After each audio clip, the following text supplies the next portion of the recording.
देवउठनी एकादशी व्रत कथा। वैसे तो पूरे साल 24 एकादशी तिथियां पड़ती है, जिसमें व्रत रखकर भगवान विष्णु की पूजा की जाती है। सभी एकादशी व्रत भगवान विष्णु को समर्पित है, लेकिन वर्ष भर में पड़ने वाली सभी एकादशी के नाम और महत्व अलग होते हैं।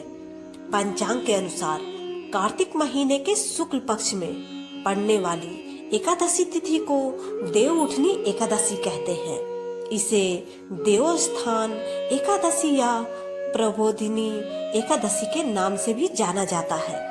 साल में पड़ने वाली सभी एकादशी में यह सबसे महत्वपूर्ण होती है, क्योंकि इसी दिन श्री हरि पूरे 4 महीने बाद योग निद्रा से जागते हैं। भगवान विष्णु के जागते ही चतुर्मास समाप्त हो जाता है और 4 माह से बंद पड़े शुभ मांगलिक कार्यों जैसे शादी विवाह मुंडन गृह प्रवेश जैसे कार्यों की शुरुआत हो जाती है। वहीं भगवान श्री विष्णु के जागने के बाद तुलसी के साथ उनके शालिग्राम रूप का विवाह कराया जाता है। इसलिए यह एकादशी काफी फलदायी भी मानी जाती है। इस साल देवउठनी एकादशी का व्रत मंगलवार 12 नवंबर 2024 को रखा जाएगा। इस दिन व्रत रखकर भगवान विष्णु की पूजा की जाएगी। पूजा के दौरान देवउठनी एकादशी की व्रत कथा जरूर पढ़नी या सुननी चाहिए। इस व्रत के महात्म्य को पता चलता है और व्रत पूजा का पूर्ण फल प्राप्त होता है। देवउठनी एकादशी से जुड़ी पौराणिक कथा के अनुसार एक नगर के राजा के राज्य में सभी लोग राजा से प्रजा तक विधि विधान से एकादशी की पूजा करते और व्रत रखते थे। इस राज्य में एकादशी के नियम का भी पूरी तरह से पालन किया जाता था और एकादशी के दिन पशु पक्षियों तक को अन्न नहीं दिया जाता था। एक बार नगर में एक व्यक्ति नौकरी की तलाश में आया। उसने राजा से नौकरी मांगी। राजा ने कहा, काम तो मिल जाएगा, लेकिन शर्त यह है कि तुम्हें यहाँ प्रतिदिन भोजन मिलेगा, लेकिन एकादशी के दिन अन्न नहीं दिया जाएगा। व्यक्ति ने राजा की शर्त मान ली और नौकरी करने लगा। जब एकादशी का दिन आया तो उसे अन्न न देकर व्रत के लिए केवल फलाहार मिला। उसने फलाहार किया, लेकिन इससे उसका पेट नहीं भरा।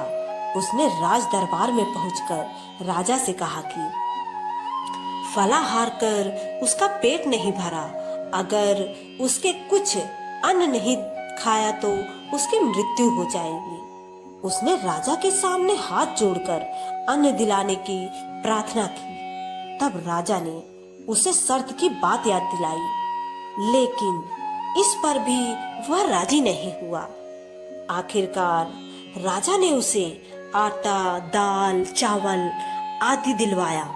नौकर रोज की तरह स्नान के लिए नदी तट पर पहुंच गया और स्नान के बाद भोजन पकाने लगा।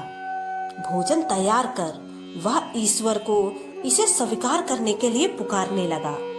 तभी वहां भगवान विष्णु प्रकट हो गए। उसने भगवान के लिए भी भोजन परोसा। भगवान ने भोजन खाया और व्यक्ति ने भी भोजन खाया। भोजन के बाद भगवान श्री हरि बैकुंठ लौट गए और व्यक्ति भी अपने काम पर लौट गया। 15 दिन बाद जब फिर से एकादशी तिथि आई तो उसने राजा से 2 गुना अन्न देने की मांग की। उसने राजा से कहा कि पिछली बार उसके बाद साथ प्रभु ने भी भोजन किया, जिससे उसका पेट पूरा नहीं भर पाया। नौकर की बात सुनकर राजा को आश्चर्य हुआ। राजा ने कहा, प्रभु तुम्हारे साथ भोजन कैसे कर सकते हैं? राजा ने उसे 2 गुना अन्न तो दे दिया, लेकिन नदी के किनारे पेड़ के पीछे छिपकर देखने लगा कि नौकर सच बोल रहा है या झूठ। नौकर ने हमेशा की तरह पहले नदी में स्नान किया फिर भोजन पकाया और फिर भोजन ग्रहण करने के लिए भगवान से प्रार्थना करने लगा। लेकिन इस बार भगवान नहीं आए। उसने भगवान से कई बार आने की प्रार्थना की, लेकिन जब भगवान नहीं आए तो उसने कहा कि प्रभु, यदि आप नहीं आए तो मैं इस नदी में कूद जाऊंगा। इसके बावजूद भी भगवान वहां नहीं आए और आखिरकार वह नदी के पास जाकर छलांग लगाने लगा। तभी भगवान श्री हरि ने आकर उसे रोक लिया और उसके साथ बैठकर भोजन किया और फिर बैकुंठ चले गए। राजा यह सब दृश्य देखकर हैरान रह गया। उसे इस बात का ज्ञान हो गया कि किसी भी व्रत के लिए व्यक्ति का मन पवित्र और आचरण शुद्ध होना चाहिए, तभी व्रत संपन्न होता है और उसका फल भी मिलता है। इसके बाद राजा भी पवित्र मन और श्रद्धा भाव से एकादशी का व्रत करने लगा।